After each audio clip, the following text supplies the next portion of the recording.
దీనికి గురి చేయడము అంతా అదే అనవసరమైన విషయం అన్న. ఫోకస్ ఈ విపరీతమైన పర్సనల్ ఫోకస్ అన్నది అది పొరపాటు. సోషల్ ఫోకస్ ఉండొచ్చు, social issues, social focus Chiranjeevi కావాల్సినంత ఉంది.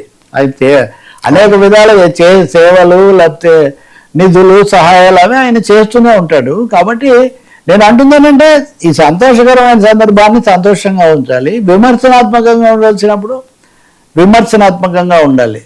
ఒక అబ్బాయి పుట్టాలి, ఒక అమ్మాయి పుట్టాలి, ఎవరు కొంతమంది పొరపాటున కామెంట్స్ చేస్తారు, అది వేరే విషయం. అంతేగాని అందరూ అమ్మాయిలు ఉన్న చోట అబ్బాయి అనుకుంటారు, అబ్బాయిలు ఉన్న చోట అమ్మాయిలు అనుకుంటారు.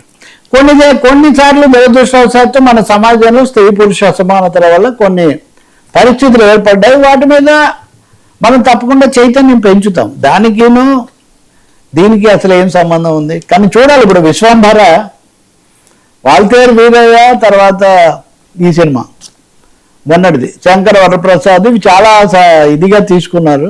ఇప్పుడు విశ్వంభర ఆ టెంపర్ అలాగే కొనసాగిస్తుందా, ఏ స్థాయిలో కొనసాగిస్తుంది? పైగా అతను కూడా నాగేశ్వరి. ఇక్కడ తప్పకుండా ఒక్క మాట చెప్పాలి వర్మ, ఇది ఒకటి ముగిస్తాను, దీనికి సంబంధం లేదు. కానీ సంగీతం శ్రీనివాసరావు అవును 94వ ఏట ఆయన సినిమా దర్శకత్వం చేపట్టడం, మళ్ళీ కొత్తగా సినిమా తీయటం, దానికి నాగేశ్వరి ప్రొడ్యూసర్ కావటం, అంటే మహానటి, కల్కి ఇలాంటి సినిమాలతో తనకు ఒక పెద్ద బ్రాండ్ ఇమేజ్ తెచ్చుకున్నటువంటి ఒక ప్రత్యేకంగా కృషి చేసేటటువంటి నాగేశ్వరి దీనికి ప్రొడ్యూసర్గా ఉంటాం. ఎందుకంటే ఆ రెండు సినిమాలకు ముఖ్యంగా కల్కికి సంగీతం శ్రీనివాసరావును సలహాదారుగా కూడా వేసుకోండి ఆయన అధికారికంగా. సంగీతం శ్రీనివాసరావు నిజానికి చాలా గొప్ప, ఇప్పుడు లివింగ్ లెజెండ్ అని చెప్పాలి ఆయన.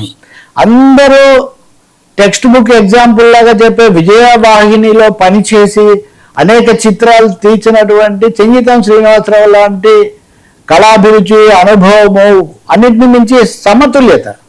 ఇంతకాలం నుంచి పరిశ్రమలో ఉన్నారు కదా, ఆయన గురించి ఒక చిన్న ఇది కూడా లేదు. ఆయన సినిమాలన్నీ ఆహ్లాదకరంగా ఉంటాయి, ఆలోచనాత్మకంగా ఉంటాయి. నాకైతే గుర్తుపడుతూ ఆదిత్య 369 కంటే వేరే సినిమా ఏమి ఉండదు. పిల్లలు పెద్దలు సమానంగా ఆనందించి పుష్పక విమానం.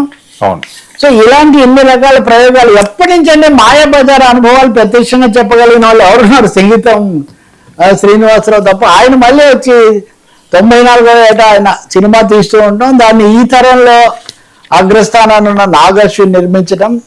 దీనికి తోడుగా మలయాళంలో కూడా అదూర్ గోపాలకృష్ణన్ 84 ఏళ్ళు ఆయన కూడా సినిమా ప్రకటించాడు. Adoor Gopalakrishnan is parallel director, సమాంతర చిత్రాలు తీయడంలో ఆయన శ్రేష్ట. సో వీళ్ళిద్దరూ సినిమాలు తీస్తూ ఉండటం అన్నది ఈ వాతావరణంలో ఒక రిలీఫ్ లాంటిది. ఏమేమి తీస్తారు, ఎలా ఇస్తారు, అవుట్ ప్రొడక్షన్ ఎలా ఉంటుంది, వాళ్ళు ఇచ్చేది అందరూ. ఎందుకంటే మీరు నేను కాదు, రాజమౌళి చెప్పాడు ఐఎమ్ వెయిటింగ్ ఫర్ సంగీతం ఫిలిం అని, అంటే అదే అనమాట. సో సీనియర్స్ నుంచి మనం నేర్చుకోవాల్సినవి చూసేవి అలా ఉంటాయి అన్నమాట. Thank you.